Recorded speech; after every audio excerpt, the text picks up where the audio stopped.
Christmas. Merry Christmas. Merry Christmas. Kiss my... Happy Hanukkah.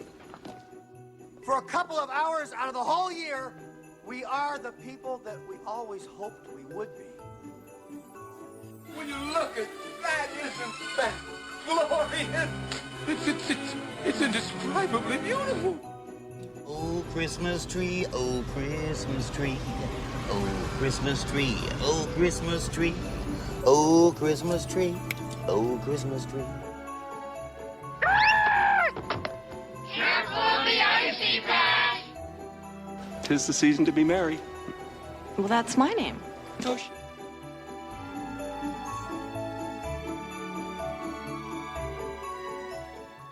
Folks, it is the 30-something movie podcast. It is, I guess we can say it's the Christmas season because we are a couple of days past Christmas at this point. Did you guys have a good Christmas? I had an excellent Christmas. I assume. Oh, how about yourself? Yeah, it was pretty good. Everybody was healthy this year for a change. Oh, what was nice. the best thing? What was the best thing you guys got for Christmas? Peace and quiet. A Liger. Ooh, there you go. I got a Liger for Christmas. Yeah. This would be of the stuffed variety, I'm assuming. No. That's why we're trying to determine how we're going to feed it. And, you know, it's going to be a real drain on the family finances. But, you know, we do what we can because we love all of God's creatures, even the horribly mutated ones. The homicidal ones, too? Yeah. Jeff, what about you? What did you get for Christmas? Well, I got I saw it in the store a couple weeks ago. I didn't even know that Lego made this thing, but it's like a 16-inch, maybe Chewbacca Lego figure. Oh. Nice. So, okay. Yeah. Nice. Have you played with your Wookiee yet? I have not. Okay. Well, 'tis the season. I don't know. I don't even know. Is this where we tell people that we're recording before Christmas and we haven't gotten anything yet? I think they probably all know that. Do they? If they've been listening and pay attention, they know I'm allergic to Ligers. So it's not like I'm going to get one for Christmas. That's ridiculous. And I think they're ready for our commitment to the bit. Probably. At this point, if they're not, they are probably not even listening anymore. So that's a good point. Yeah. So this is The Nightmare Before Christmas, even though it's coming out after Christmas, because then will be now. And you can just count this as like a little extra Christmas present. It's a post-Boxing Day present. I'm diagramming this timeline right now, and I feel like our timeline has skewed. Yes, we've skewed off into 2023A. 2023A. Hopefully it's better than 2023. What? Well, who said that? Who said it's, that? You know, That's not even funny. The 2020s may have been slightly problematic so far. They did bring their own sense of definition. Do you remember whimsy? Do you remember like New Year's Eve of 2020, like 2019, December 31st, 2019, and everybody was doing like roaring 20s parties because they're like, hey, it's going to be a great decade. Yeah, we did that. We had like a roaring 20s New Year's Eve party. Yeah, about that. Yeah. Our family might be to blame, and I do apologize for that. I'd like to issue an official apology. Myself and my Liger Reginald would like to issue an official apology from the Reed family. And if anyone has any complaints, they can speak to Reginald, the Liger. Yes. Yes. All right. So, this is Nightmare Before Christmas, and this is our last official 1993 movie because we will have another episode coming out in a few days, a bonus episode, if you will, that is Enter the Dragon from 1973. Bonus, excellent. Because Pat asked nicely, so we're throwing that one in there. Well, that's because Pat is a nice guy. He is a nice guy. So we like to reward that niceness, and so we're going to do Enter the Dragon, and that'll come out. We could all learn something from Pat. We could. I'm not sure what yet, but because I don't know something if it's about jazz and trumpets. Probably about jazz, yeah, and boats. Boats, jazz and boats, and jazz and boats, and jazz and boats, and jazz and yeah, and boots and cats. Anyway, I don't know. I don't know what's going on here. You know, we're all giddy from the eggnog that we had 2 days ago, right? oh, see, my eggnog was just whiskey. Oh, okay. Yeah, skip the egg, the nog, just go straight to the whiskey. That's, you know, I applaud that choice. Look at that. That is a nice full cup you're starting with. Yes, it is. That's just for the first movie. Yeah, that's the appetizer. Well, we are the 30-something movie podcast. We spoil freely here, so if we start to mention a movie and you don't want to hear about it, maybe just skip ahead 10 seconds or so and we should be done talking about it. Make sure you have visited our website. You can leave a rating, leave a voicemail, become a co-executive producer on Patreon. We've got all kinds of bonus episodes over there. We actually just recently did, what was our one for this month, was Heart and Souls, the Robert Downey Jr. movie. We did that one for this month, and we had a couple of episodes on Lois and Clark and The Wonder Years. I'm going to mention this here because I mentioned it in the recording for The Wonder Years. How long has it been since you guys watched the final episode of The Wonder Years? Wow. I did a rewatch of this series probably at some point within the last 10 years. Okay. Because, dang, that last, 60 seconds. Why Wonder Years? Do you want to be an emotional vampire and just drain all emotion from me? Just shooting our shot all right there. Yeah, if you must have. I'm trying to remember what exactly was the last minute. It was kind of the whole voiceover of where everybody was, and that spoiler alert, that his dad had passed away, and just kind of his kind of final reminiscing of growing up. I wasn't sure if the revelation of the dad was in that last minute or if they talked about it before then. Yeah, that's all. Yeah. Yeah, it'd been a while since I watched it. It was all I watched, I hadn't even watched the full episode. I just kind of watched the last maybe 5 minutes or so of it for some reason. And I was like, man, that's how that ended. The room got dusty. Got a little dusty in here. There were a number of times when that show seemed to coincidentally coincide with my rooms being dusty. Yes. And none more so, and I mentioned this in the recording for that one for the Patreon short. I think one of my favorite episodes of that entire series was, I think the title was My Dad's Office. Is that when Kevin goes to work with his dad and sees what his dad goes through? Yes. I don't know why that hits harder now. Oh wait, no, I do. Oh. Oh. It's the Debbie Downer podcast. Yeah. Womp, womp. But no, I think that probably is one of my favorite episodes of that whole series. The other tough one I remember watching is when after Winnie moves away and goes to a different school. Yes. And they have the joint field trip to the museum. Mm. And Kevin's so excited because he gets to spend the day with Winnie. And she ends up breaking up with him at the museum. Yeah. And then he just watches her get on the other bus to go to her new school with her new group of friends. Yeah. It's always a sad moment. Yeah. I love that show. It was a great show. I want to go back and do a rewatch of that one sometime soon. Fred Savage, man. I mean, that as a child actor, he understood things about his role for that show that most young people would not be able to comprehend. He just got it. Yeah. It made sense to him. Yeah. Speaking of making sense, let's go ahead and talk about The Nightmare Before Christmas. Nightmare Before Christmas. So this one, we're going to dive on into it. This one came out on October 29th, 1993, rated PG. Had a runtime of 1 hour, 16 minutes. It was a pretty short movie. Well, when you're doing that stop motion stuff, you got to keep it tight. Keep it a little brisk. Director for this one was Henry Selick, who did James and the Giant Peach and Coraline. Writers were Caroline Thompson and Michael McDowell. Did Edward Scissorhands, The Corpse Bride, Beetlejuice, and Thinner.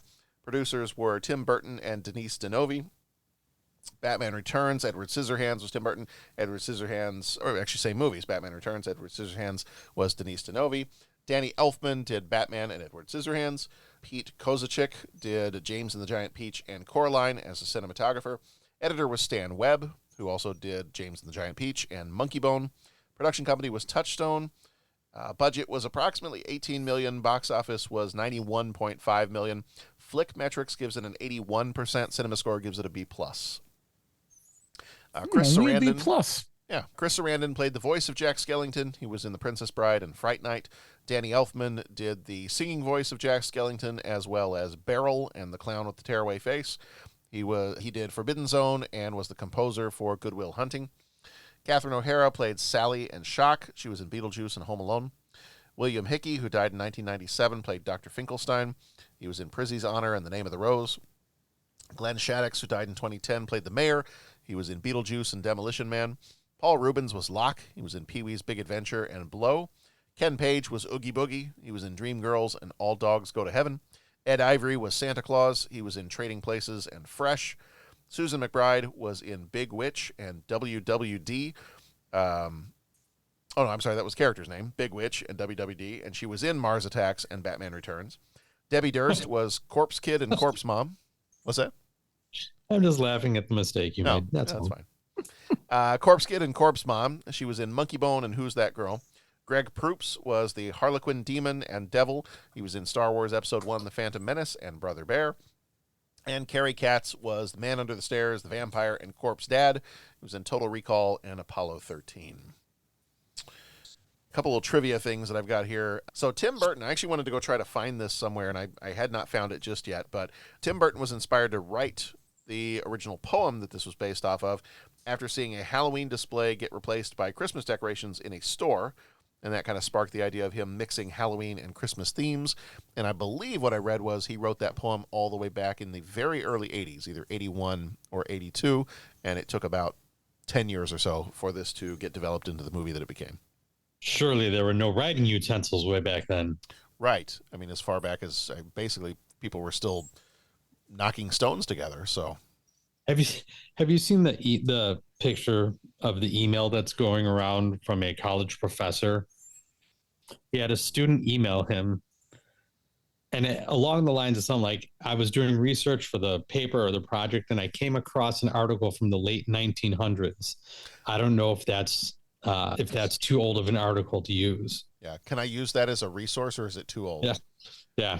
The late 1900s is how the 90s are being referenced now.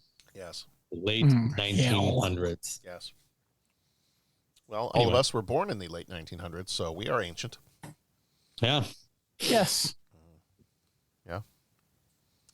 Supposedly, the original introduction for the movie, heard on the soundtrack, was narrated by Patrick Stewart. So I have not listened to that. Has anybody listened to the soundtrack? Yeah, I have it. Okay. Is Patrick Stewart the one that does the narration? I'm fairly certain. I know that the narration has gone through different permutations. I'm trying to think. I want to say Vincent Price at one point did their narration, and I have no idea why I want to say that. Vincent Price would make a lot of sense, though. Vincent Price was originally cast as Santa Claus. Interesting. In this movie, but his wife got sick. Or actually, no, I'm sorry, his wife died, and he had to drop out of the movie. That's too bad. Vincent Price would make sense, though. I mean, that'd be a perfect voice for narration on this movie. Well, yeah, no, that would be interesting to hear Patrick Stewart's. Let's steal Christmas. Make it so. Let's see. It took around 100 people 3 years to complete the movie, with up to 12 stop-motion moves for each second of film. That's what kind of always amazes me about the stop-motion stuff, is just how long and how just detailed everything has to be about these. Just whenever you watch any of those like behind-the-scenes stuff on a stop-motion film,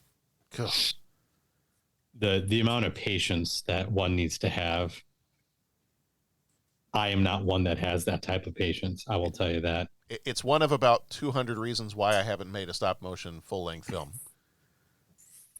Yeah, I think I did like a 6-minute one in 8th grade with my Star Trek action figures, and that was enough. Yeah. At some point, I'd like to hear the other 199 reasons that you have not yet accomplished this. They're all different versions of I don't have the patience for it. Mm. Except for that one, which I'll never tell. Number 62. I'll never tell. Fine with me. Yeah. I stopped caring. Okay. Let's see. One of the reasons that Chris Sarandon was cast in this was because when they did some tests for the voice, they found that his voice was as close as they could get to Danny Elfman's singing voice for Jack Skellington. So they found that the two of them had a good matchup voice-wise. I'd agree with that. It's pretty seamless. Like, you can't really tell much of a difference between the two of them. Yeah, I mean, it's very well. I don't know if they ended up doing any blending or anything to help sell that, but I mean, it's not too discernible. Yeah.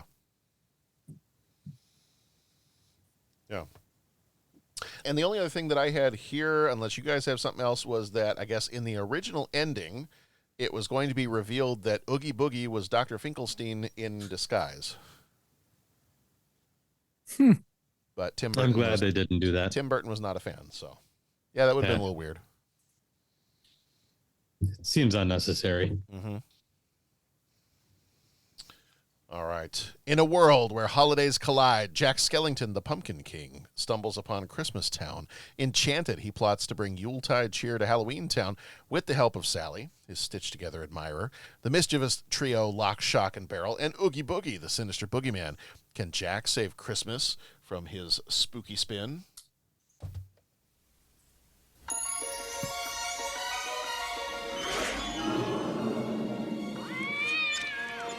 Welcome to an extraordinary world filled with magic and wonder. Open your mind and let yourself go to a place where every day is Halloween and every night Jack Skellington I am the Pumpkin King! dreams of something different. What is this? It's someplace new. Jack, look out! What's this? What's this? There's color everywhere. What's this? There's white things in the air. What's this? I can't believe my eyes. I must be dreaming. Wake up, Jack. This isn't fair. What is this? Haven't you heard of peace on earth and goodwill toward men? Touchstone Pictures presents the enchanting story of two very special dreamers and the holiday spirit that brought them together. From the imagination of Tim Burton comes The Nightmare Before Christmas. And what did Santa bring you, honey?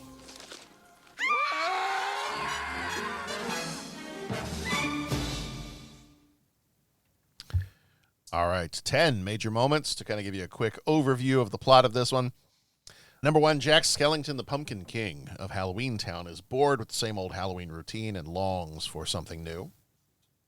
And there are kind of songs that match up with these different scenes in the movie. Jack's lament is kind of early on. While walking in the woods, Jack discovers a portal to Christmastown and is enamored by the joy and brightness of that holiday, which is then followed by the What's This song when he ends up in Christmastown. An excited Jack returns to Halloweentown to share his discovery of Christmas, but the citizens struggle to understand the concept of Christmas. Jack becomes obsessed. Strangely enough, there is the song Jack's Obsession.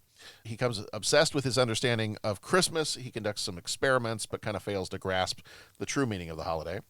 He decides to take over Christmas, and Jack assigns the residents of Halloweentown various Christmas-related tasks, including making presents and a sleigh, and doesn't quite work out as expected. Kidnapping Santa Claus, Jack instructs Lock, Shock, and Barrel to kidnap Santa Claus, or Sandy Claus, but they end up delivering him to the villainous Oogie Boogie instead of keeping him safe, as Jack had requested. Jack tries to deliver presents to the human world, but they end up terrifying all of the children and families, leading to Jack being shot down by military forces. Surviving that attack, Jack realizes his mistake and reignites his love for Halloween. He decides to rescue Santa, fix the chaos that he caused. Jack returns to Halloweentown, rescues Santa and Sally from Oogie Boogie, defeats Oogie Boogie by unraveling his thread, causing him to fall apart in all of his buggy glory. And then finally, Santa restores Christmas by delivering the proper gifts. Jack and Sally confess their love for each other, and snow falls in Halloweentown, symbolizing a newfound understanding and appreciation for Christmas. Before we get into the deep thoughts part of things, do you guys have a favorite song from this movie? Of all the different songs that feature, do you have a favorite? It's a good question. I like the "What's This" song. I was gonna say it's either "What's This" or just the opening. "This Is Halloween." Like that's the one that runs through my head more often than not. We've got just up the block here. There's a house that has a big Jack Skellington outside. I mean, this thing must be 12 feet tall. It's huge. Oh, really? And every time I drive by, that's the song that pops into my head. Yeah, I like "What's This." I like This is Halloween. I'm trying to think of the name of can't think of the name of it. Yeah. When Jack is working up in his tower. Something's up with Jack. Something's up with Jack. Is it like that one? It's not Poor Jack. I don't think it's Poor Jack. No. It's not the Obsession one? Might be. Could be, yeah. Oogie Boogie song is kind of fun, too. You just like saying Oogie Boogie. I do. That's true. I'm going to mention My Small Children just so Jason Colvin can mark it off on his bingo card. For the bingo board. Oogie and Boogie? They've really gotten into... Their favorite song is "This Is Halloween." Okay.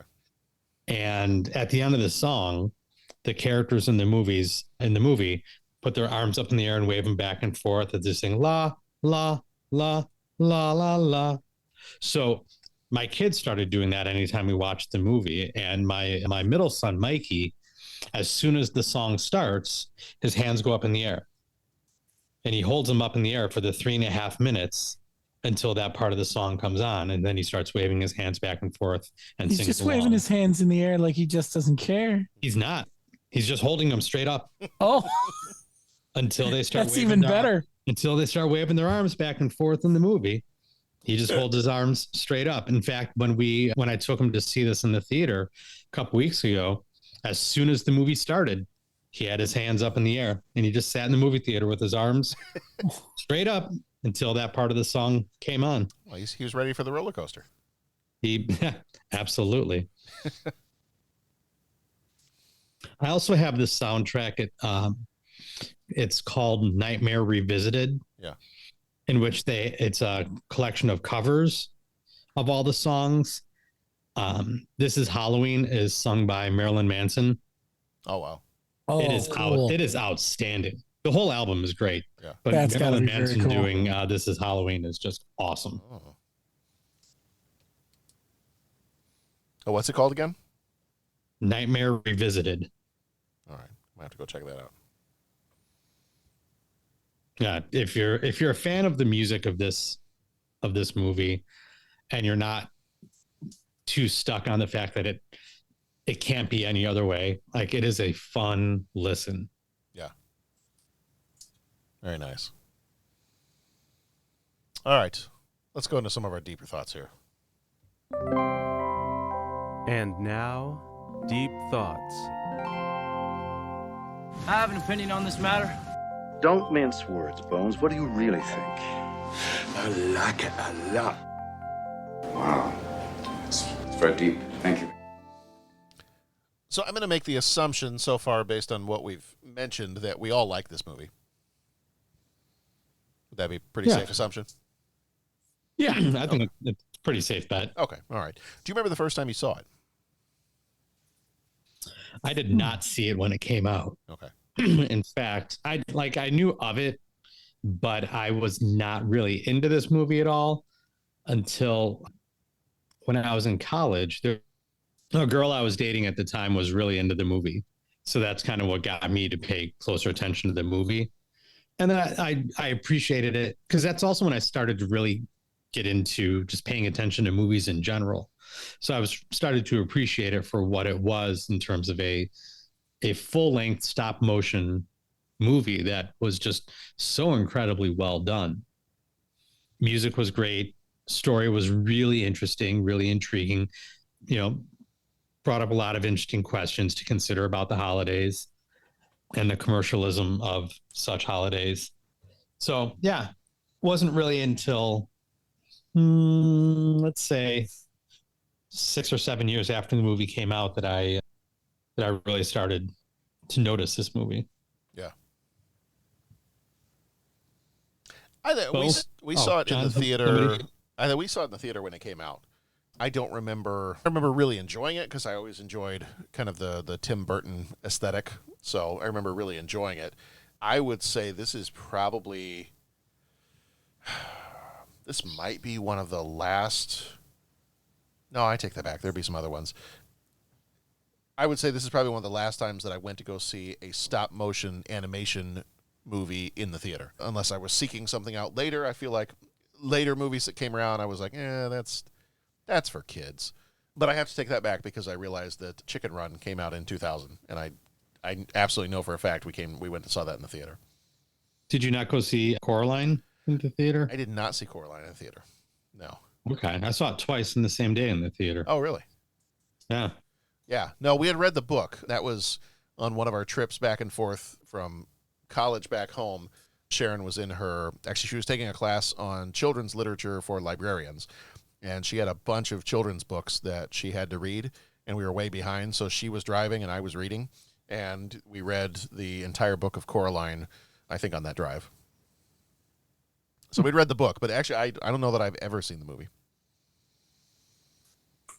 Wow. Okay. So Interesting. That might be one that has to go on my list. You know what other one I have also not seen that I feel like I probably should have seen is I never saw Corpse Bride. You know what? I never saw that one either. Okay. Wow. I'm kind of surprised by that. Yeah. I feel like it looks good. Yeah, it looks good. I feel like when I saw the previews of it, in my brain, I just kept thinking, oh yeah, that's like Nightmare Before Christmas. I don't know that I really need to see that again. Mm-hmm. And it's everything else about it. I mean, it's still Tim Burton. It still has his kind of gothic style to things. So I don't know why I wouldn't have watched it, but that one I have still never seen.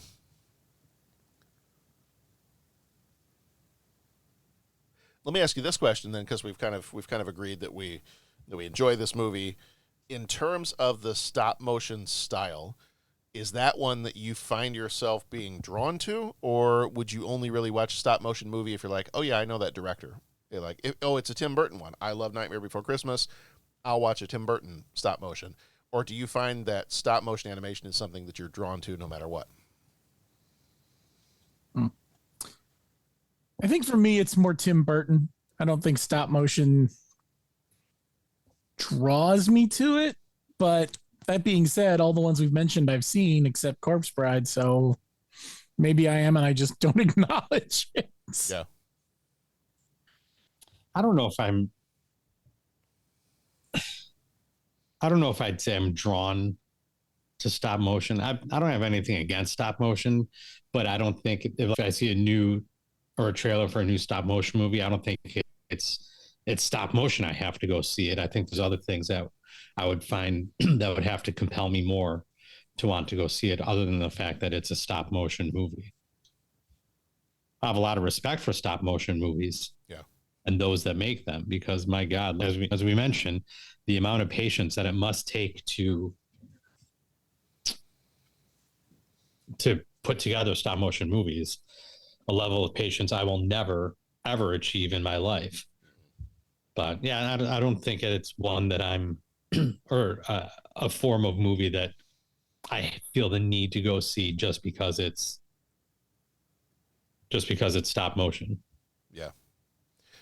I will say there have been a couple of movies that if they hadn't been stop motion, I probably would have passed them by, because I probably would have just been like, it's okay. It's traditional animation.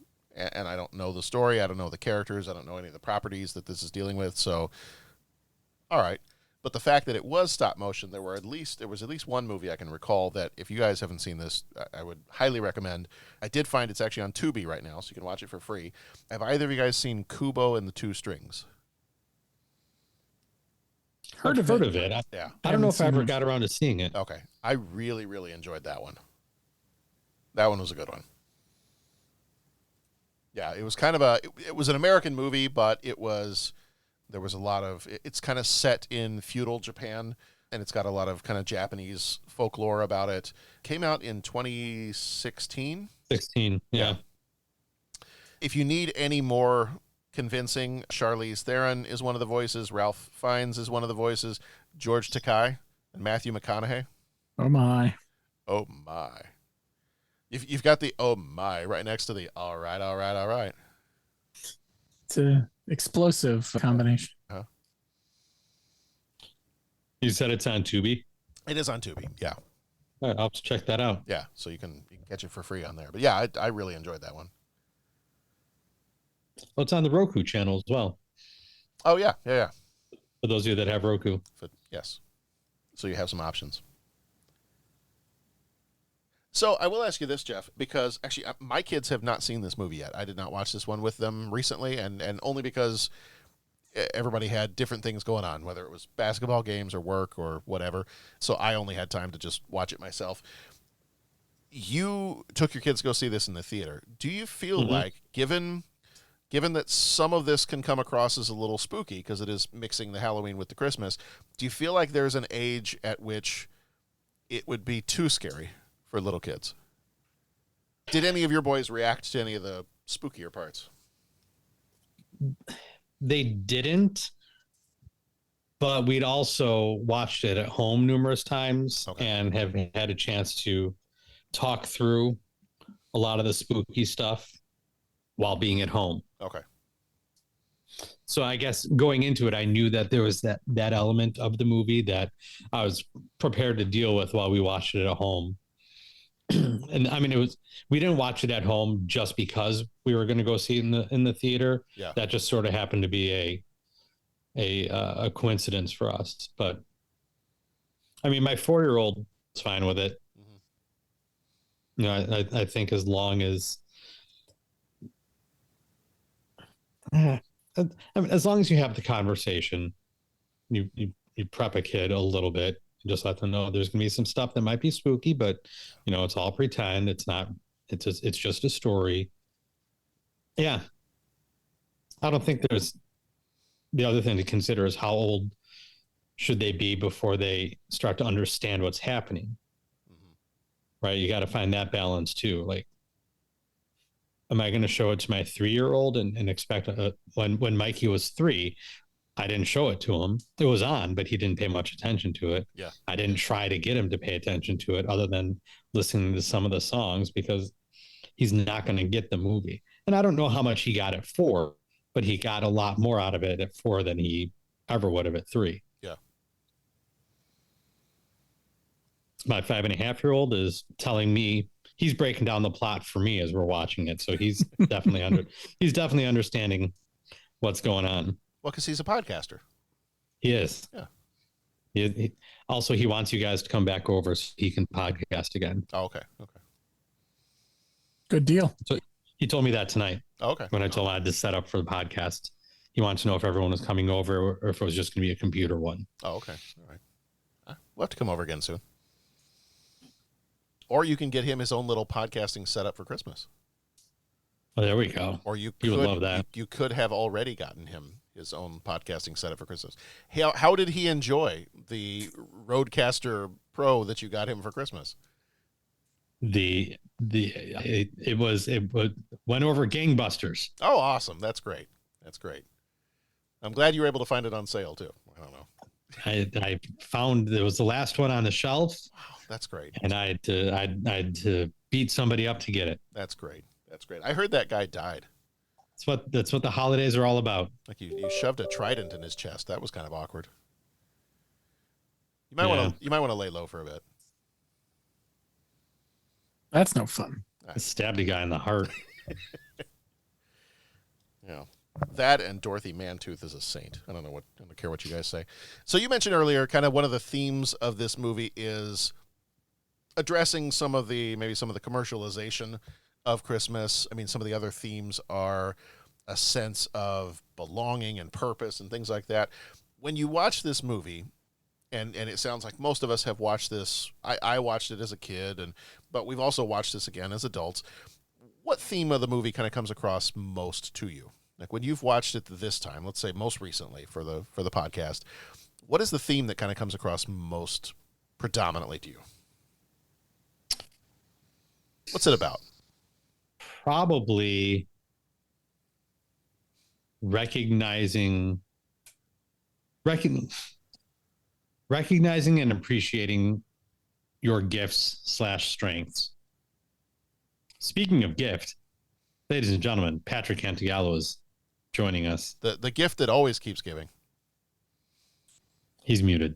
Yeah. But it's okay. That's all right. He looks good. That's all that matters. Hi guys, I'm here. Sorry. I'm on the work internet, so sometimes it's John, I'm just kidding. It's always stellar. I don't do anything with the internet, so you can say whatever you want. It's being monitored is what it's being. Yeah, exactly. It's being monitored. Hi guys. Hi, Pat. We were just hi, referring Pat. to you as the Human Jelly of the Month Club, the gift that gives all year round. Clark, that's the gift that just keeps on giving. That it is, Edward. That it is. How are you doing, Pat? Guys, I'm doing well. Just had a little concert tonight. Kids did great. Nice. So we'll put you on the spot here. The question that I just asked was, in terms of the theme of this movie, when you watch this as an adult, what is the theme of this movie that stands out most to you? Like, what's the point of this movie? What's the message it's trying to get across?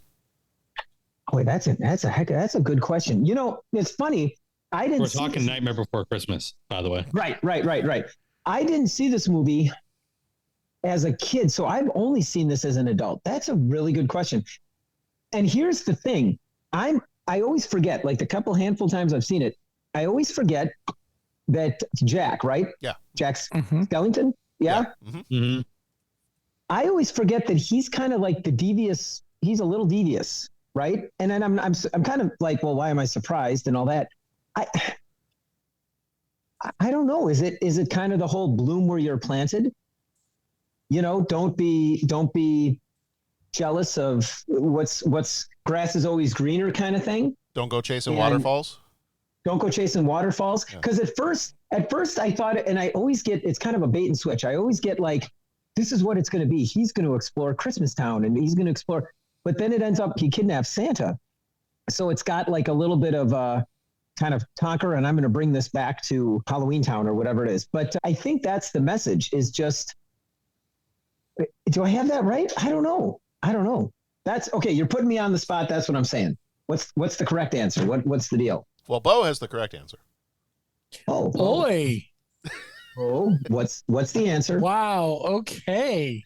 I think it's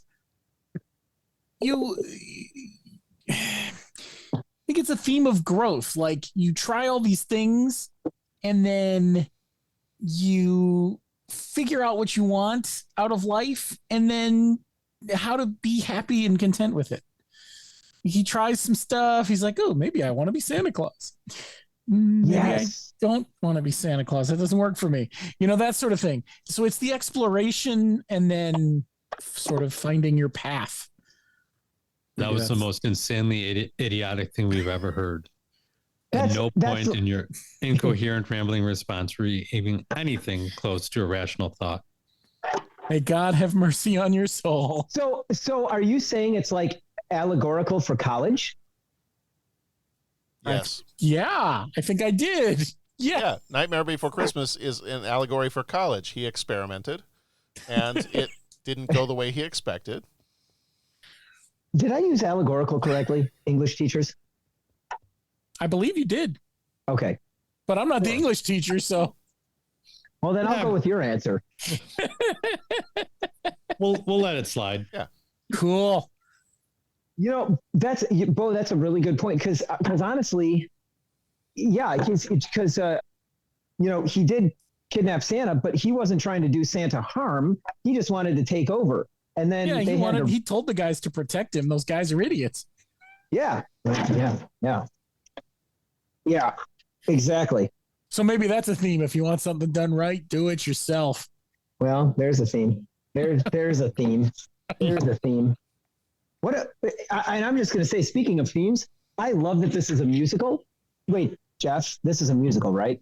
This is a musical. Okay, good. I'm just making sure. I'm totally glad that this is a musical. I'm glad that this is a musical. What am I saying? I'm totally psyched that this is a musical, and I just love the Danny Elfman score.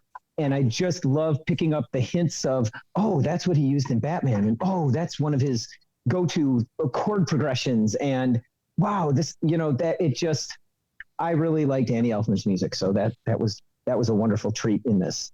Yeah, that Danny Elfman guy, he's okay. And I apologize if the earlier section of the pod that you had a discussion of the Danny Elfman, I don't want to be repetitive. No, but I was going to ask you, do you have a favorite song out of all the songs in the movie? Shoot. We did go through that earlier, so I was going to ask you that. I'll have to call the Love Line, because as I was listening, I'm like, this one's good and this one's good. And I really like what you did there. Mm-hmm. Yeah, let me call the Love Line. I should have been more prepared. Oh, that's fine. I should have been more prepared. My lack of preparedness is disturbing. No, that's fine. That's fine. What is your favorite, and this is for everybody, what is your favorite moment where the denizens of Halloweentown get part of Christmas wrong?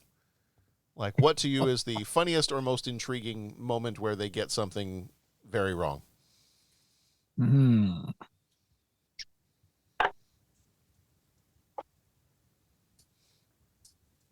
Well, probably the whole song of Making Christmas.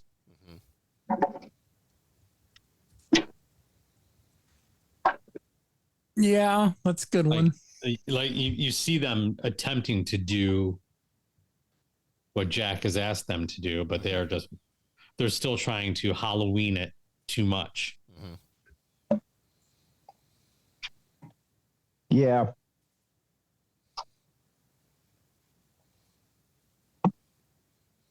Which, of course, that song also gives us the DSE ray. Mm-hmm. Yes. Yeah. As the premonition of, this is a bad idea. Yep. So between that and the little Christmas tree that Sally holds that goes up in flames, people are not paying attention to the signs. Yeah. I do enjoy when they try to prepare some Christmas presents. The toys are somewhat twisted, and presents that will contain things like shrunken heads or other Halloween-centric interpretations of everything. I mean, very much, some of that was very much a what's in the box kind of moment. Yeah, that was good. And the look on the kid's face when he pulls it out and freaks the parents is just priceless. Yeah, I feel like this movie fit very well with my adolescent twisted sense of humor. Well, for me, it goes right in line with, like, I guess you could say basically a lot of Danny Elfman stuff. Wednesday, Beetlejuice. I mean, the whole Addams Family thing where it's creepy and, off, but it's like, it's not mean. Yeah. Do you know what I'm saying? It's not mean-spirited. You said Danny Elfman. You mean Tim Burton? I mean Tim Burton. Yeah, Thank you. Yeah. Thank you. But Tim, Danny, Bert Elfman. It's fine. Sally, Jesse, Raphael. Mm-hmm. But I mean, but that's, and again, that's what makes that Danny Elfman collaboration so awesome, is that I think is really reflected in the music too. There's nothing mean about the music, but it definitely gets like the creep factor and all of that in there. But no, I did indeed mean Tim Burton. Is there another tree when they get to that little circle of trees and they have all the different holidays to kind of choose from? Is there another tree that you would have loved to watch Jack walk through and have him interact with another holiday? Oh, Valentine's Day. Mm-hmm. The potential for the confusion we were just talking about, getting Christmas wrong, the potential for Valentine's Day to be wronged is so high. I would say Valentine's Day only because love is a theme explored a little bit because of he and Sally. Mm-hmm. Yeah. But I wouldn't mind seeing his reaction to Thanksgiving and turkeys being slaughtered for the consumption of people. Oh, I feel like he'd either be very perplexed or very much enjoy that. Mm-hmm. That's solid. Not quite sure which way he would go with that. I will try some of your burned, replicated bird meat. Yes.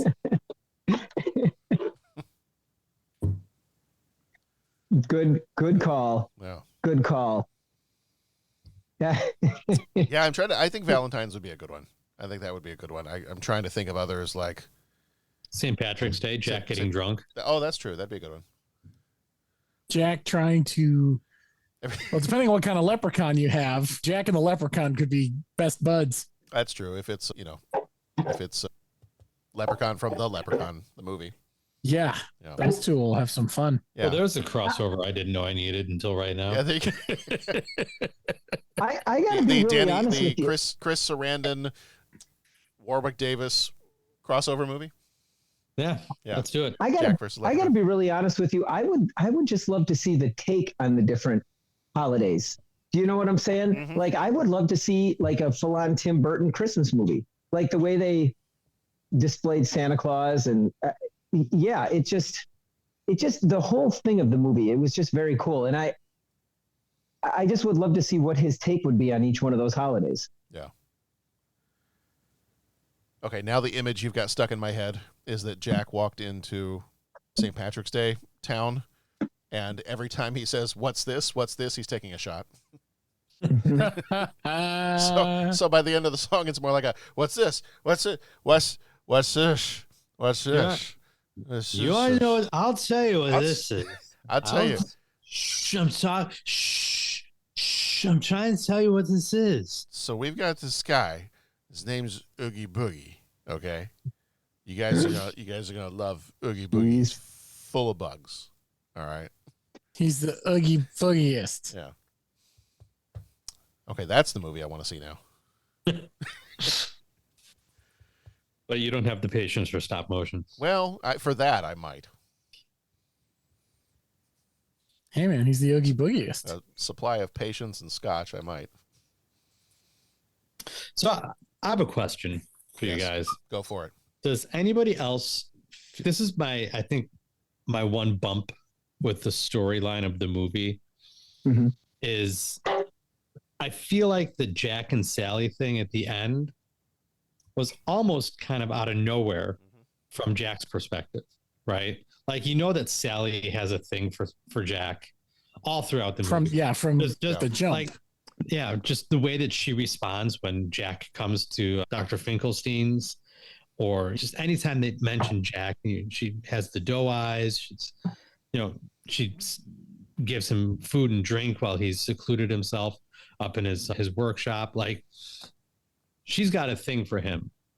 And I feel like the end, when all of a sudden Jack is going after her and he sings to her, I'm like, is she the consolation? Like, Christmas didn't go the way you wanted, so now you're just gonna settle for your Sally relationship? That exactly the same for me. Like, I hadn't watched this movie since I was probably 15 or 16 years old, so it's been a minute. And that was the part of the movie, as I'm watching it, I'm thinking, yeah, that kind of came out of nowhere. Like, I don't really see where there was any other evidence supporting that he loved her or that he was all that interested in her. She just happened to kind of, I don't know, be there, and they really didn't do much to build up to that. Well, in the lyrics of that song, he says, "My dearest friend, if you don't mind." Like, that, really? He considers her his dearest friend. Like, I don't discredit the fact that he is friends with her. I mean, at least acquaintances, but I feel like he's got more of a camaraderie, connection, friendship with the mayor, right? Or even Dr. Finkelstein, for that matter. There's more of a background there. So I just feel like the fact that it's a very sweet moment when the two of them end up together at the end of the movie. It's seemingly very genuine, but in the back of my mind, I'm just like, where did that come from? You weren't focused on her at all during the movie. That's what I said. Like, your Christmas plan fell apart, so she's just like the consolation. She's plan B. Like, oh, well, plan A didn't work out, so now I'm just going to go hang out with Sally for a while. Yeah. That was before I started watching this last week for the podcast. That was what was going through my mind was, oh yeah, this is the Nightmare Before Christmas. It's the Tim Burton stop motion Christmas Halloween mashup movie, and it's got the love story between Jack and Sally, and that was like the second or third thought in my mind about this movie was, oh yeah, it's the little love story between Jack and Sally. And then I'm watching it, and I'm like, all right, waiting for the love story. So maybe Henry Selick also had not as much patience to finish filming a couple of scenes that, built up to some kind of a love story between the two of them. But well, I mean, yeah, in my head, there was much more of a love story there than there really ended up being. Well, aren't they both on the movie poster? Like, yeah, they even sort of play that up a little bit. Yeah. But yeah, there's not much to it unless you count her hero worship almost at the beginning. I feel like any other depiction I've ever seen of them, whether it's in artwork, whether it's people that cosplay as Jack and Sally at comic book shows, I feel like they've got this whole star-crossed lovers thing that is not really in the movie. Mm-hmm. Like when they're always put together on direct-to-video sequel where they go into this that I've missed. I mean, there is a follow-up book that I saw it at our book fair this past fall, so I bought a copy of it. Oh, okay. Haven't had a chance to read it yet, but I was intrigued enough. I mean, I love The Nightmare Before Christmas, so this whole thing doesn't detract from the movie for me. Yeah, I'm interested to see what is going on in the sequel, or in this novel at least. But I mean, the Jack and Sally thing it's the definition of the movie. Yeah. Now, right? It's how people think of the movie. Jack and Sally. I mean, the characters are a huge draw in the limited time that they show up at the Disney parks. Yeah. The lines to meet Jack and Sally are hours long. If you've never seen video of the Nightmare Before Christmas Haunted Mansion overlay at Disneyland Park in California, it's amazing what they do and how they transform that ride into a Nightmare Before Christmas themed attraction. You can find ride video of that on YouTube. Okay. That's something that's on our list. We'd love to go see. We'd love to be there for that and see that in person on a future Disney trip. But it's become a huge thing, right? And are you guys familiar with the history of it at all? I'm not. No, not. So when the movie came out, it did not garner much success, but it did create a sort of cult following, and that's kind of what got it to be some more attention. And then you saw it be represented by, for lack of a better term, gothic minded people. You saw merchandise show up, but at stores like Hot Topic, right off the beaten path. But it started to gain more and more attention. Because it started to gain more and more attention, Disney, who owned the production company subsidiary that produced this movie, Disney finally put their name on the movie after it started to get a bunch more success. That greedy mouse. Yeah, so Disney left their name off of the movie for a while until it started to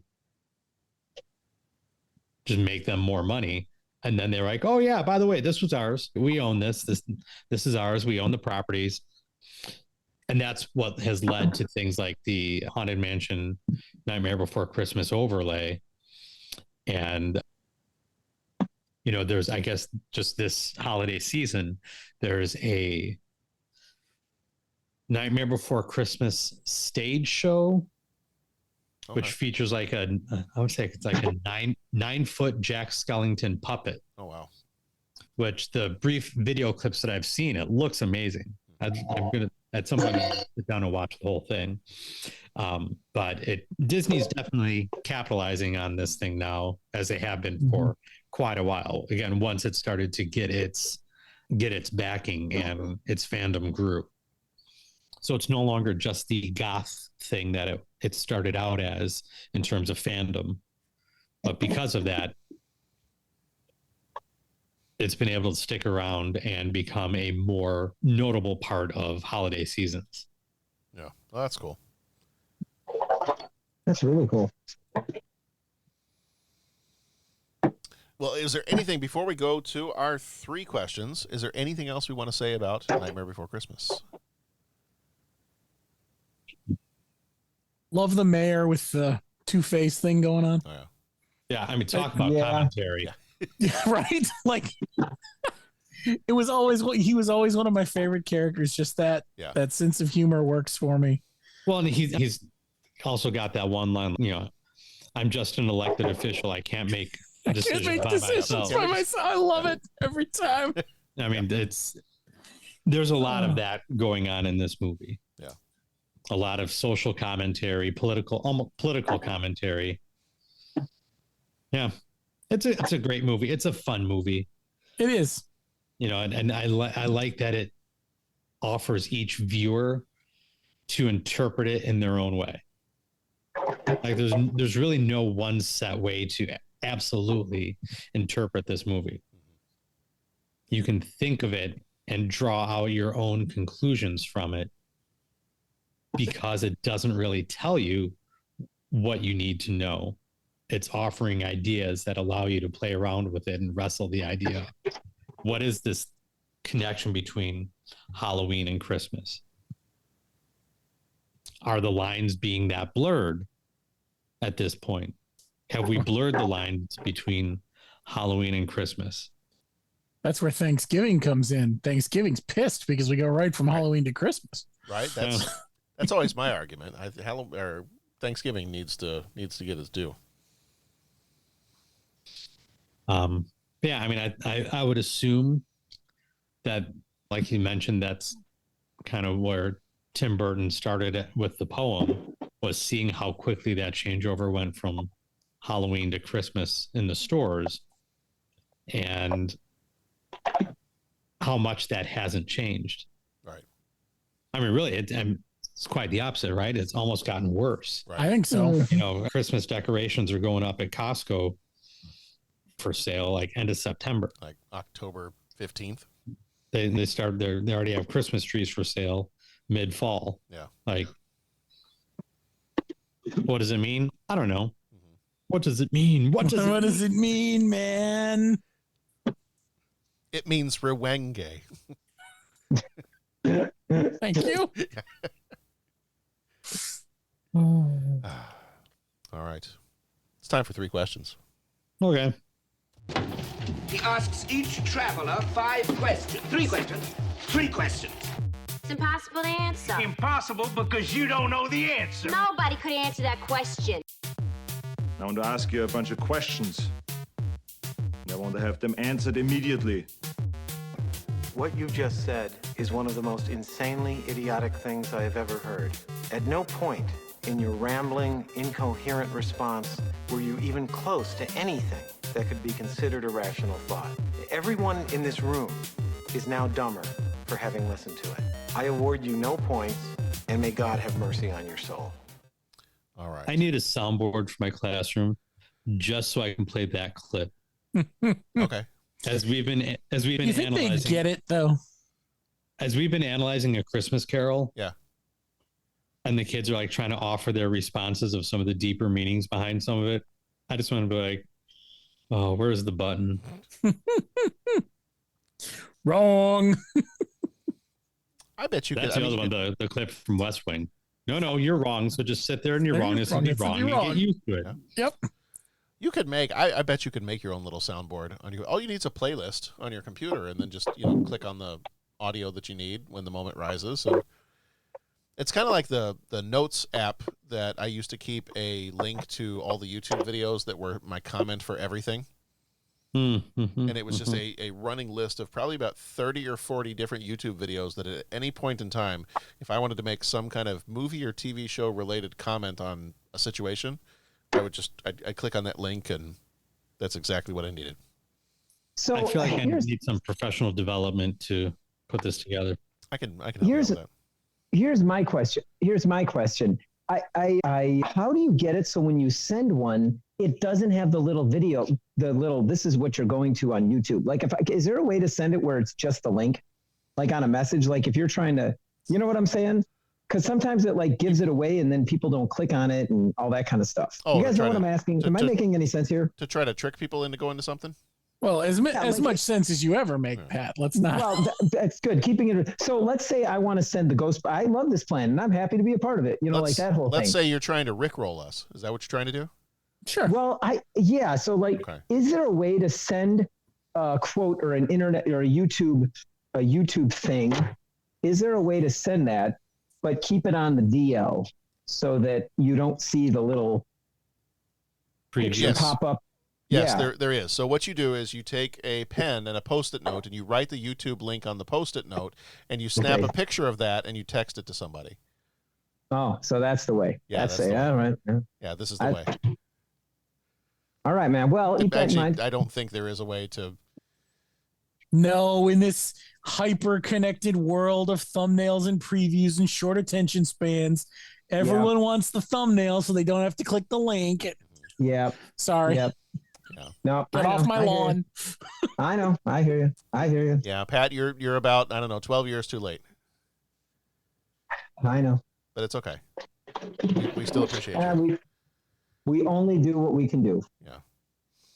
Question number 1: what is your favorite Christmas movie, ghost or creature? Oh. Dude, this is. I've been thinking about this. Unfair. Here's what I've settled on. I'm going to say it before anyone else can take it. Yeah, you're probably taking mine, aren't you? I'm going to take Clarence from It's Wonderful Life. Oh, that's a good one. Nice. Okay, that was not mine. Very nice. That's a really good one, though. Made by honorable mentions list. Okay. I mean, some of that stuff with Tom Sawyer and that's just, those bits are just funny and they're timeless. That is good. That is a really good one. Christmas Ghost. So I think I've spoken before about my love for the story of A Christmas Carol. So I could go on about the different people who've played different ghosts in A Christmas Carol, but I think I landed on my favorite. Yeah. Mm-hmm. A cab driver ghost of Christmas Past from Scrooged. Attaboy, Frankie Angel. What floor? Yeah. I at one point I was going to say all the ghosts of Christmas whatever from Scrooged because well then you get Carol Kane. Yeah. Like I mean just, oh God. But no, the cab driver, and then you threw Creature in there, which sort of messed with me because well, Gremlins is a Christmas movie. That's true. And Gizmo is pretty cool. That's true. Mm-hmm. So I had trouble with this one, but that's where I will stop now. Okay. I mean, I wanted to leave that open in case somebody wanted to choose the Krampus or they wanted to choose, I don't know, something like. Hey, by the way, since you just mentioned Christmas movie, I have a clip I want to play for you guys. I'm going to see if this works from my phone. Okay. Ooh. Reason only. This is, settle something. Can you guys hear this? Yeah. And for all. This is Bruce Willis. Now, please listen very carefully. Die Hard is not a Christmas movie. I did this roast for one reason. So there we go. Uh-huh. I don't know. He's just an actor. He said the words. I think we'd have to talk to a writer and a director to get the purpose behind the script and the intention of choosing that time of year. I'm saying too, like Harrison Ford thought Han Solo should have been killed off a lot sooner. Right. I mean, you know, what do they know? Yeah, I don't know. Yeah. I don't know. Anyway. Yeah. Back to Christmas Ghosts. I mean, I don't know. I don't know if you could trust the judgment of a guy for whom the same thing happened to the same guy multiple times. Yeah. So I don't know. That's how they ruined the character of John McClane. Mm-hmm. What, the 4th and 5th movies? Yeah. Well, yeah. Like the fourth one was somewhat enjoyable because of the threat of technology, but you're putting this character in a position where they're facing one incredibly coincidental odds that he's the one that keeps on getting in the crosshairs of all these things. You know, it's not like Mission Impossible where it's like that's your job. Right. That's why 3 was so brilliant. Oh yeah. 2 was because it's Hans Gruber's brother. He's coming after him. Like, it all makes sense. It's not so contrived that you're like, oh, for the love of God. Well, that's the thing, because you know, you're also putting this character in a position where, sorry, no human is ever going to survive. Right. Ever.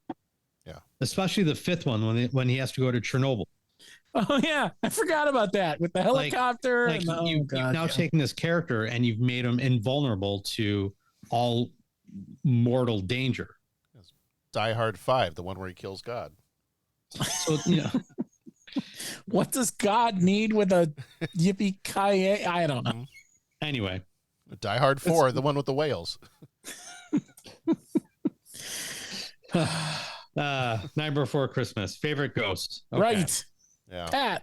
We gave you some time there, Pat. What's your favorite Christmas boy. ghost? Spirit, animal, creature. I was I was trying to think, is there a dog in Die Hard?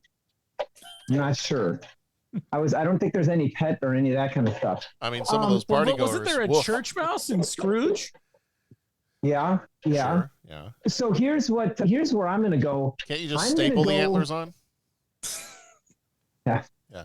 I'm going to go with watching A Christmas Carol, and I certainly don't have, the knowledge base, Bo, that you have. I mean, I've talked to you about it, and I mean, it's fascinating. I love how you make a study of the different versions of A Christmas Carol. I got to be honest, I get really spooked by the ghosts in A Christmas Carol, especially the ghost of Christmas Present. Okay, for some, just how like the quick aging, and I just really, that one sticks with me. Like that one really, it freaks me out, and just how suddenly you're in this setting and it's warm and happy, but it goes away so fast. So I'm just going to sum total it up and say, anytime there's a ghost of Christmas Present in a Christmas Carol, that one, I'll say my favorite because that's one I keep coming back to. That one just gives me the willies. Even when everything's happy and he's enjoying the feast, you just know that, this time won't last. And that's where I'm going with that one. I just, the big guy with the beard, but then he's getting older, and I'm very taken with that character. Did you ever see the 2009 Jim Carrey version of the movie, Pat? I don't believe so. So we elected to show that movie along with our reading of the play adaptation with seventh grade this year, just to help for some comprehension and clarification of things. Their version or their depiction of Christmas Present is creepy towards the end of his time. Okay. I think very well done and very much encapsulates the fact that Present's time is short. But that particular telling of the story, as he's aging, you see his body growing more frail.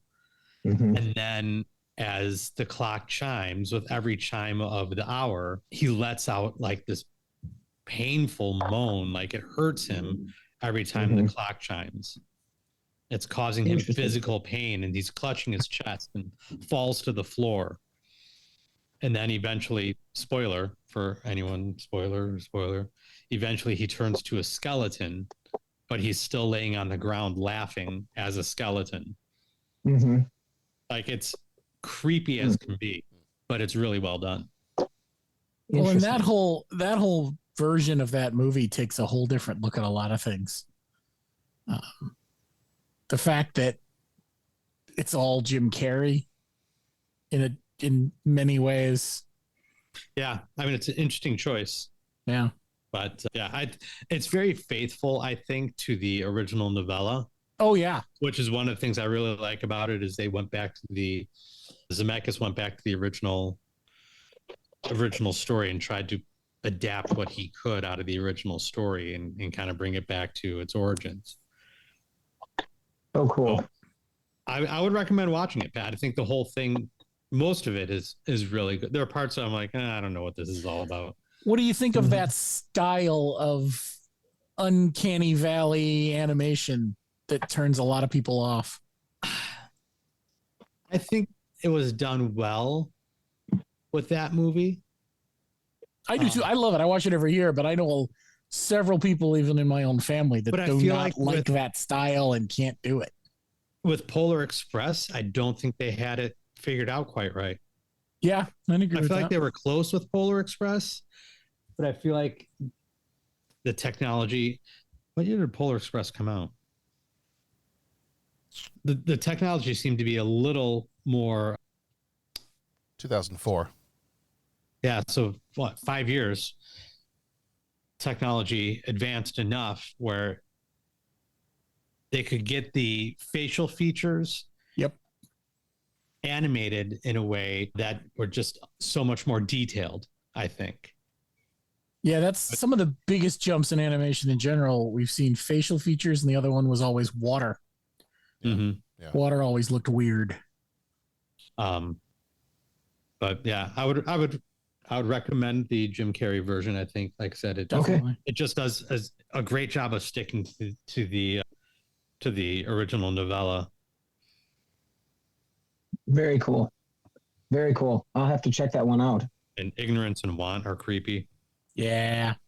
As well they should be. But anyway, we're here for Christmas. Nightmare Before Christmas. What was the movie again? It'll be almost Christmas by the time we're done with this thing. I mean, it was just Christmas. It was. It might be the next Christmas. But when will then be now, John? Who knows? Because even when then is now, you lose. That's true. So, John, what's your choice? My choice for this one, I was kind of going back and forth on the Ghost of Christmas Past from Muppet Christmas Carol, and they're all going to be from Muppet Christmas Carol. That one or Marley and Marley. And I think I have to go Marley and Marley. Marley and Marley's pretty good. Hard, yeah. Which that number is really good. I didn't realize this. That made a profound impact on my daughter, who is now 13. She is terrified of that part of the movie, even though she's older now and like she's watched other scary movies, everything else. We tried to watch that when she was little, and she hates that song because she got so scared when we tried to watch it. And I didn't think it was that scary. I was like, come on, you're what, 6 years old, 7 years old, whatever it was. Like, you should be old enough to handle this. And nope, apparently not. So we actually started the movie. We had to stop it about halfway through the Marley and Marley song. And then I finished it myself later. But yeah. And then she's seen it since then, but she cannot stand that part of the movie. Strange. So, yeah. But yeah, I think I have to go with Jacob and Robert Marley. Yep. Question number 2. What is your favorite Christmas song? This is an evil question. Yes. Anything off the Sinatra Christmas album? Yes. That is a solid answer. I'm going to go with the Peace on Earth, Little Drummer Boy by Bing Crosby and David Bowie. Nice. That's a good one. Christmas Eve in Sarajevo, the Trans-Siberian Orchestra. Okay. That's a great one. I'm going to pull a me and add extra slots to the category. Don't hurt yourself. I stretched. Don't worry. All right. Have Yourself a Merry Little Christmas, as sung by Judy Garland in Meet Me in St. Louis. Good one. I also really, really like Silent Night in many of the performances of it. I just love that song. John Denver and the Muppets is great. Pat, you'll appreciate this. I started my car the other morning and my phone connected to the Bluetooth and the Frank Sinatra one kicked on. Frank Sinatra singing Silent Night kicked on. It's a very quiet, peaceful opening to that song. I mean, the whole song, he's older when he recorded it. You can hear it in his voice. It was just a very calm, peaceful moment listening to that. But Silent Night is one of my favorites, if not my favorite Christmas carol. And then the other song that just over the last couple of years I've really started to appreciate is The Little Drummer Boy. Yeah. There's a great version of it recorded by Sister Hazel. Oh, really? Yes. I heard that the other day. Yeah, like they put their own little country flair, country rock flavor into it, but it's still really well done. That and their version of Have Yourself a Merry Little Christmas.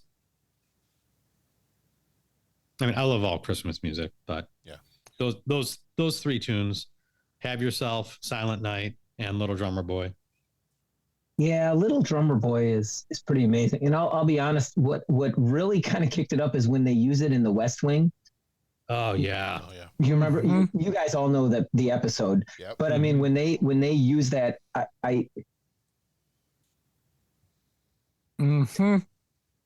it's powerful.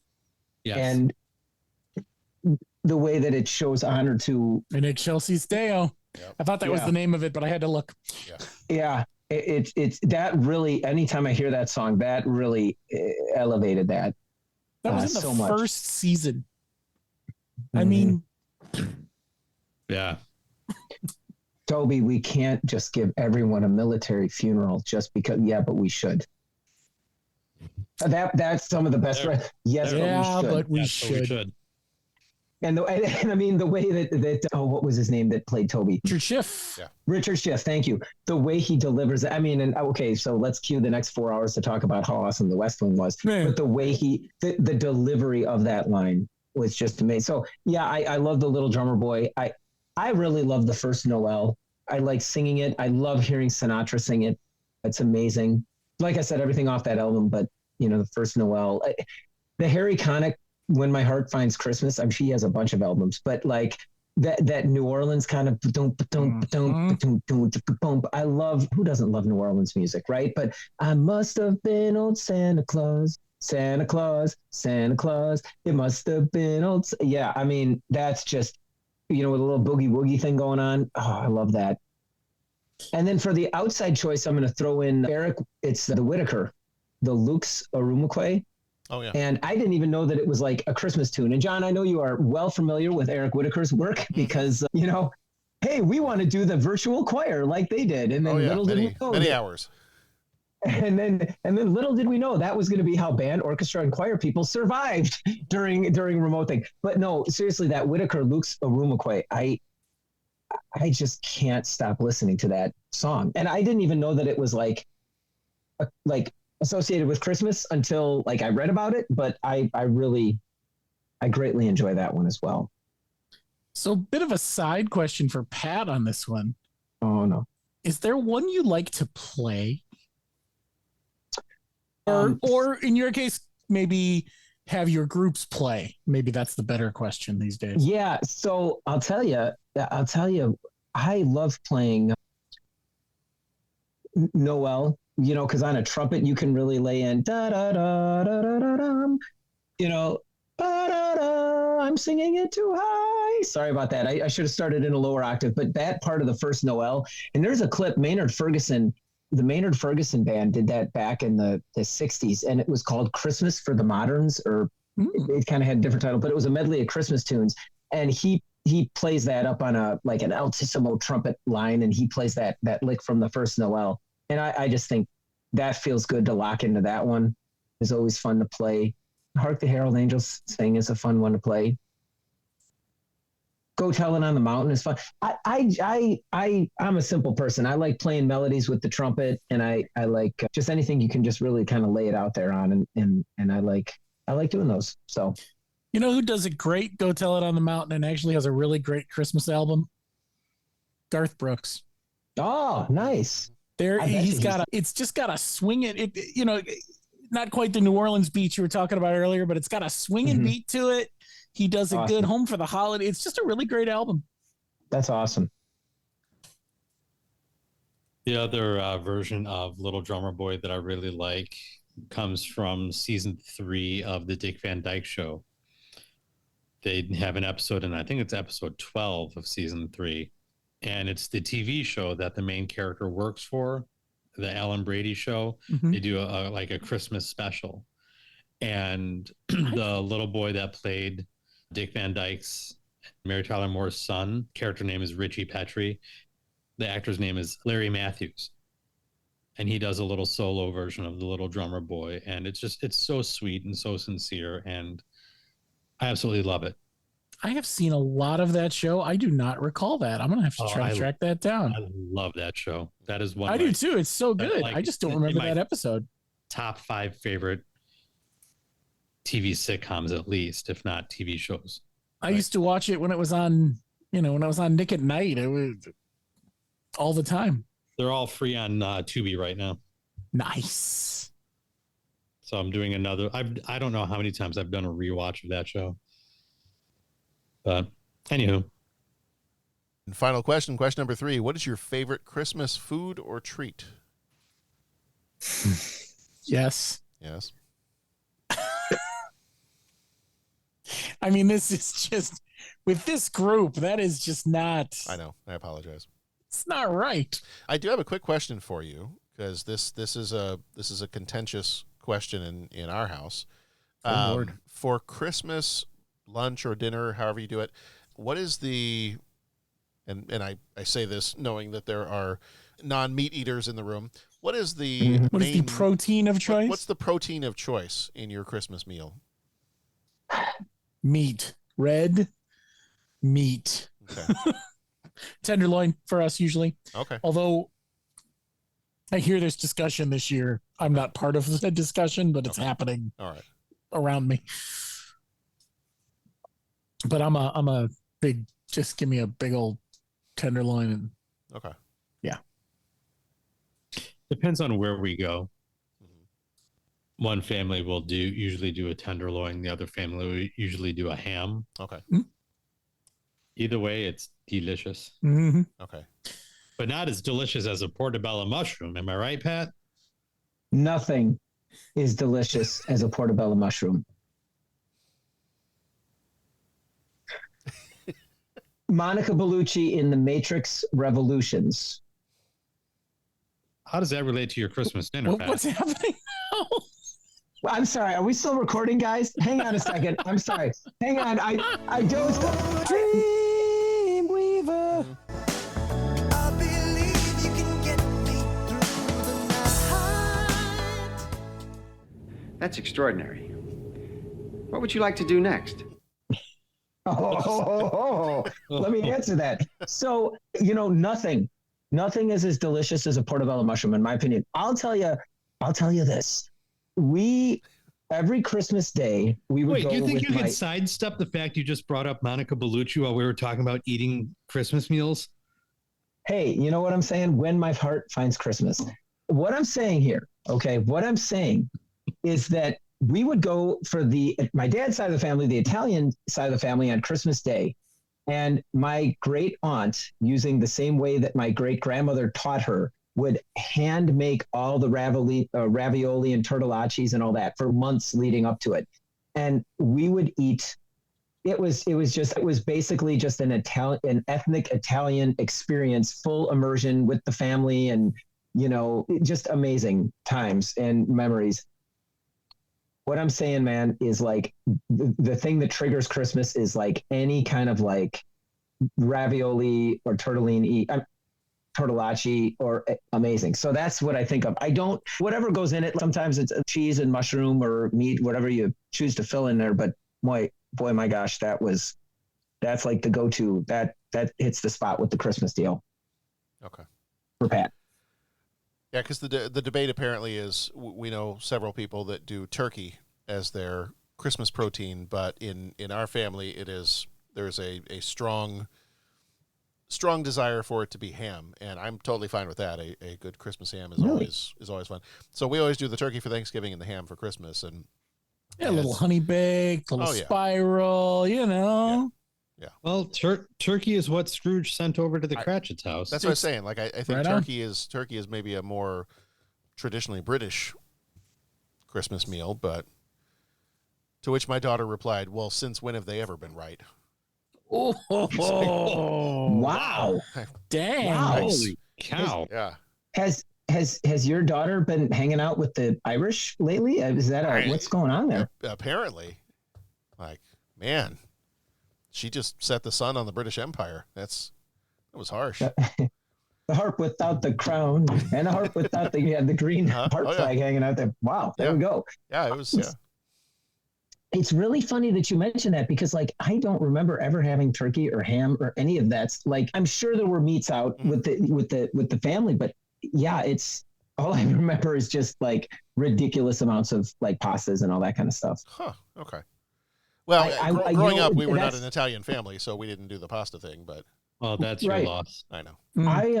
I will say, Donna's family is all of it.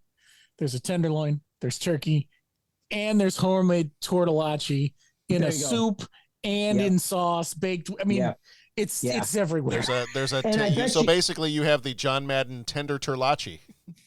I do. Okay. And I have all of it. I would be willing to bet that there was all the meats and all that was out too. It's just what I ended up going to. But I'm gonna have to ask my family, hey, what did we do when we weren't doing? You know, because I know I've seen people do turkey and ham, and I don't know. Okay. Probably one of my favorites. We have a ridiculous amount of cookies at Christmas time too, and I think probably my favorite of all the different cookies are my wife makes these chow mein noodle haystacks with a little dollop of chocolate on top of them. Those are my absolute favorite. This is a whole other category. Indeed. Well, the question was food / treat. Question did include treat. Yeah. Because I did write down for years, my mom tends to make toffee bars. Okay. My dad would make at least a dozen different types of cookies at Christmas time. Boxes stacked upon boxes. My favorite Christmas cookie would probably be, and I'm going to assume that it's Christmas based. It may not be. I've never done the research, but a nice pizzelle with a little bit of powdered sugar sprinkled on top of it. I have a pizzelle maker, which when time allows, I love to just knock out a batch of cookies. The problem is, there's so many that one batch or one recipe will make. Like one recipe will make anywhere from like maybe 70 to 90 cookies, which isn't bad. Well, you could always share them with your friends at district office. It's just so time consuming because you want to make them as fresh as possible. So it takes, anyway, it takes a very long time to get through all the batter if you wanted to make it as fresh as possible. But Christmas cookies, man.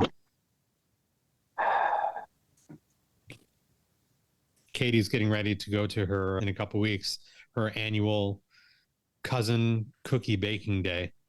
She and her cousins all get together for the day and they just spend the day making cookies. That sounds wonderful. It's the thing that dreams are made of.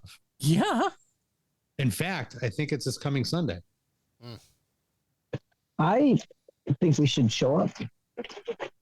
I'm just saying, feel free to drive on out. Okay. Gingerbread cookies are amazing. I'm just saying.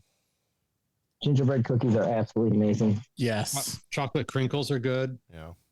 Spritz, got to get a good spritz gun. Yeah. I feel like every year I turn pre-diabetic around December 23rd. And then I go full on type 4 by the time it's December 26th. Yeah. You know, tis the reason for the season. So. All right.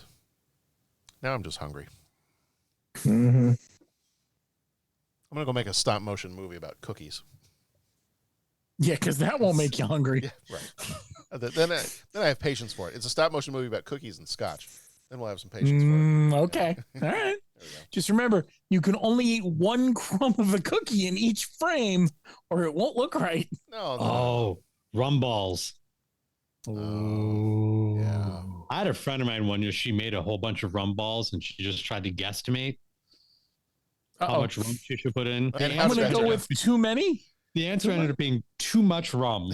Yeah, well, they were delicious, mind you, but they also had too much rum in them, and one was not okay after too many of those. Yeah, that's the high octane stuff you got right there. Damn, they were good. And what a Merry Christmas it was. Mm-hmm.